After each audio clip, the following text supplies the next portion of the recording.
guys were thinking they could go 53 laps. So it's going to be about, probably 50 laps when we go back green flag racing.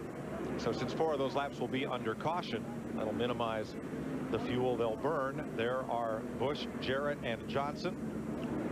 The leader, 3rd place and 7th place. We'll follow them on our triple split as they come to pit road. Jeremy Mayfield has been pushed in to pit road. The record going back to its position inside turn 4. And here come the lead lap cars.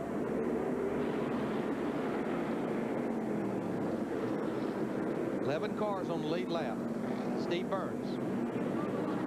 Big stop for Dave Blaney. He comes down to the attention of Brian Pepperton's crew. They're going to put 4 new skins on the 77 of Dave Blaney.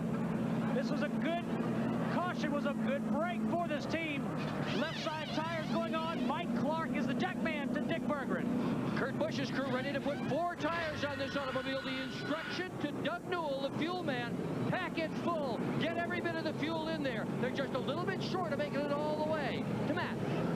Dick, the 48 car slid to a stop. They're making a track bar adjustment, a wedge adjustment, and they were going to pull a spring rubber out of the right rear. He said his car was still loose. It's a big race off pit road, and Johnson is finally down and away. That race off pit road started way back. Ricky Rudd came out of his pit dead even with Rusty Wallace, and they were side by side all the way down. But that 28 group, they came in 8th. Looks like they're going to go out 3rd. They got the job done on pit road. That 88 crowd's been doing pretty darn good, too. They've won the race off pit road twice now. There's the pictures that tell the tale. Jarrett, Busch, Rudd, Wallace getting off pit road. 54 laps to go. Can't tell you how proud we are of the 130 people that each week make NASCAR on Fox a reality for you folks. Thanks for your support. We're fixing to set up for another winner here. We got 100 miles to go. You've got Jeff Gordon, who did not pit on the tail end of the lead lap, out in front of race leader Dale Jarrett for this restart. 5 drivers came in and topped off, Larry. Yeah, Mark Martin, Jeff Green, Michael Waltrip, Sterling Marlin, and Bill Elliott here with 52 laps to go. Get the green flag with 51 to go. Remember, Jeff Gordon was in on lap 188. His strategy right now is just try to get that lap back. He can't go the distance. Squeeze play out of turn 2. Boy, and Busch is there. He's going up the outside. 4 wide. Going around the Dale Jarrett. Johnny Benson went to the bottom, took him 4 abreast. Well, that worked out great for Kurt Busch, though. Opened the door for him, and through he went. And that's time and time again, as we've seen, whoever gets out front is pretty hard to beat. Oh, look out here, kid. Don't be messing with those lap cars. See Robbie Gordon in the 31 car. He's out there a lap down. Now he's on the tail end of the lead lap. He wants to see a caution flag just like Johnny Benson. Now, look at Dale Jarrett. He says, look, kid, I can show you how to do that. You got me the last time, I get you this time. Straight up the middle, Jarrett. Well, those lap cars are really confusing the issue here. You know, they're Ricky down on the inside. On the bottom. This is what they came to see today. Boys, this is what you call showtime. Dick Berggren in Jarrett's pit. With his crew chief, Todd Parrott, have you got enough gas to make it all the way? Unfortunately, no, we don't. We're going to be about 2 laps short. I just told him, run as hard as you can. That's what it looks like he's doing. So maybe we'll get some cautions and we can make it all the way. Right now, no, but we got a great race car. Yeah, they do with a whole lot of horsepower under the hood. To Steve Byrne. Thanks, Dick. Ryan Pemberton, we just heard Todd Parrott say they cannot make it the rest of the way. Can your team make it? It's possible. Everything would have to line up just right. We have to get real good fuel mileage right here. I mean, it's going to be real close. It's going to be within a lap for us.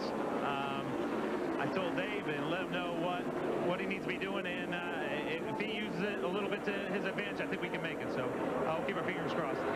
Good luck to Matt Yoko. Jimmy Johnson looking for his first win as a Winston Cup driver. Chad Canals' crew chief looking for his first career win as a crew chief. Chad, how close are you going to be? Right now, it looks like we're sitting between 8 to 10 laps short. Our fuel mileage isn't the best. Jimmy's pretty aggressive with the throttle, as we know, so our fuel mileage isn't real good. We may not have made the right choice on gears, so we're kind of hoping for a late race caution. If not, maybe a gas and go or 2 tires and fuel here at the end. Meanwhile, the 15-car Michael Waltrip came back in, although they knew they could go the distance without having to stop for fuel. They came back in just as an insurance policy today. We're going to check with Jimmy Fenning. Can Kurt Busch make it on fuel? I It's going to be close. We're probably 1 lap short. I don't know. We're going to stick around and travel a little bit and see what happens. So you need some caution laps. You need some caution flags. Well, if we had 1 caution, we'd make it then. Okay, good luck. I can't remember a day when Jimmy Fanning didn't say it's going to be close. And they're trained. They go to that crew chief school and learn all that stuff. Well, we got a battle for 4th here. Rusty Wallace in the 2 car. Dave Blaney in that 77 car. But you know, Darrell, Ryan Pemberton, if Dave Blaney's trying to conserve fuel, that's hard to do when you're racing in this big water car. What you do, you roll out that throttle a little earlier and get back to it just a little later off the corner. Just a little bit each end for 50-something laps. Oh, yeah. Once you tell that driver, get me a couple of laps, I mean, you can do it. You just got to back out a little early. Don't turn that thing all the way up to 9 grand. Back off over a little early and squeeze ever so gently back onto it. And you know, one thing we really can't worry about, we're out there for the last 50 laps, but we've seen it happen to Jeff Gordon. We saw it happen to Kurt Busch, Jeff Hammond. We just can't, we don't need any paper across that small front end opening that we have. No, Larry, we really don't. We've added a lot of tape here in California to make a lot of downforce on the front nose. And as we can see, just little stuff like, hey, potato wrappers, candy wrappers, even a trash bag can get on the front nose of this car. Next thing you know, that opening you need to pull this race car, it's closed up. Next thing you know, you're running hot. And running hot means you're going to lose power and possibly lose an engine here in California, which means you'll definitely lose the race. He's got Chris Meyer's whole lunch on the grill of that car. You know, another car it happened to earlier, Tony Stewart, right there. There you see it on the front end of his car. So we've had that happen a lot. You know, a lot of wind blowing out here. You see the flags in the middle of the infield. That paper blows up, and that's just like sucks that paper in on those front end openings. Am I seeing the 88 and the 28 look to me like they are out horsepowering everybody right now? But you know what? That's good news. But the bad news is make a lot of power, burn a lot of fuel. You have to feed those puppies. That's right. Well, don't talk parity today because the first 5 cars are Fords and they have 6 of the first 7 positions right now. And Jeff Gordon's strategy of staying out didn't pay off because he's kind of falling back through the field. Jimmy Johnson gains a spot, moves to 5th on Rusty Wallace. Robert Yates' cars have never won here, but his cars have won 5 times at the similarly shaped 2-mile oval at Michigan. Dick Berggren. Steve Parks, front tire changer. Kelly Kellis is on the ground. He has twisted his knee on that last pit stop. They've got his knee wrapped up in ice, and he is preparing to leave the scene. That car out front there, folks, Johnny Benson, he's a lap down, trying to hang on to the lead lap.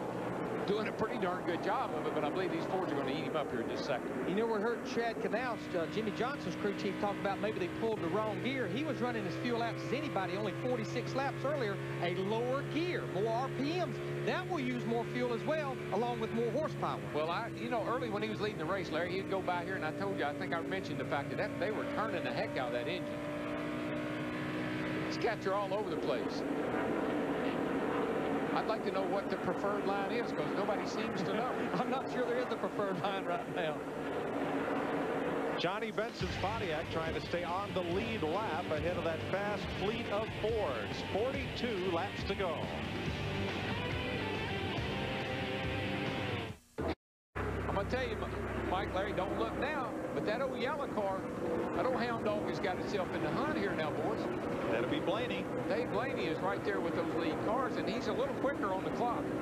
He's running right around the bottom of the racetrack. Everybody else in the middle of 3 and 4 kind of up the second, third group. Blaney right around that bottom.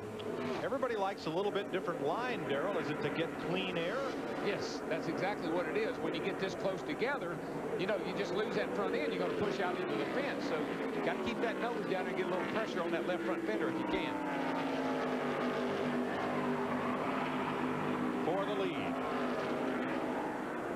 And Benson, I mean, if they could ever get by Benson, they'll go on, but he's kind of holding them up. And it's not anything he's doing wrong. He's battling his own battle here, but they get by him, they might be able to go on. He's doing his job with only 12 cars on the lead lap, he being one of them. He's trying to, he wants a caution flag, so he's staying where he needs to stay. Look at Busch. He gets on the outside of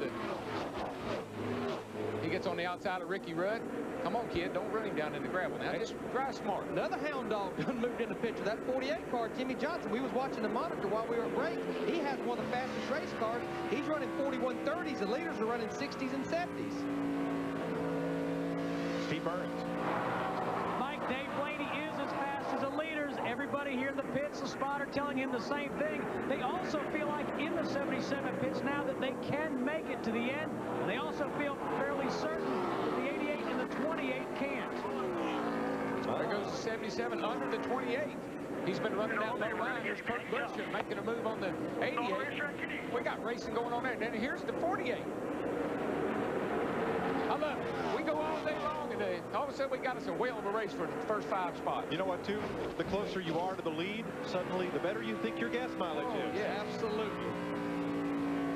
Jimmy Johnson to the bottom on Dave Blaney. This is for 4th place. Turn 2. Blaney gets a little bit of run off the corner. He comes off a little higher. Jimmy was under him, and it kind of bogs you down out there. But that low gear that I think Jimmy Johnson's got could pay off for him at the end of the race. That will let him pull up off the corner running on the low And side. he can run that bottom like that and accelerate really well up off the corner. And he just threw it into the bottom side of turn 3 and comes out with the 4th spot ahead of Blaney. He wants it. You got to want it, and then go up there and get it.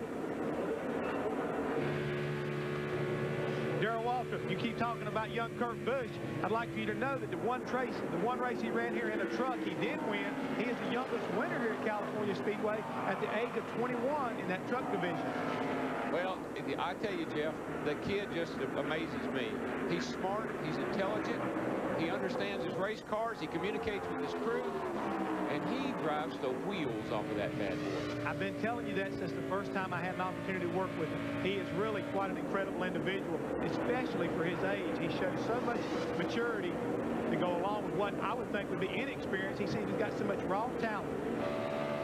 Well, they've ganged up on the 10 of Johnny Benson, and they're going to finally put Benson 1 lap down. Johnny gave it a good hard fight. I talked to him yesterday. He did not inhale any of that fire extinguisher powder last week at Talladega. Good news, because that is tough to recover from. He was 100% okay, but now he goes a lap down. Yeah, well, the leaders are by me now, so, you know, I'll just let these other guys get up there and race each other. Maybe they'll be nice to me. If a caution comes out, I get my lap back. Hang close. Fall into the back of these lead cars and just hang close. Well, here we come again with Rudd right on the bottom, Busch in the middle, and Jarrett up high. Jimmy Johnson just looking for an opening. I mean, he's all over the place.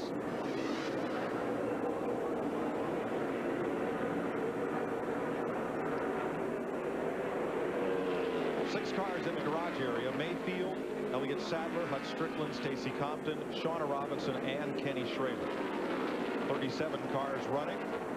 11 of those on the lead lap.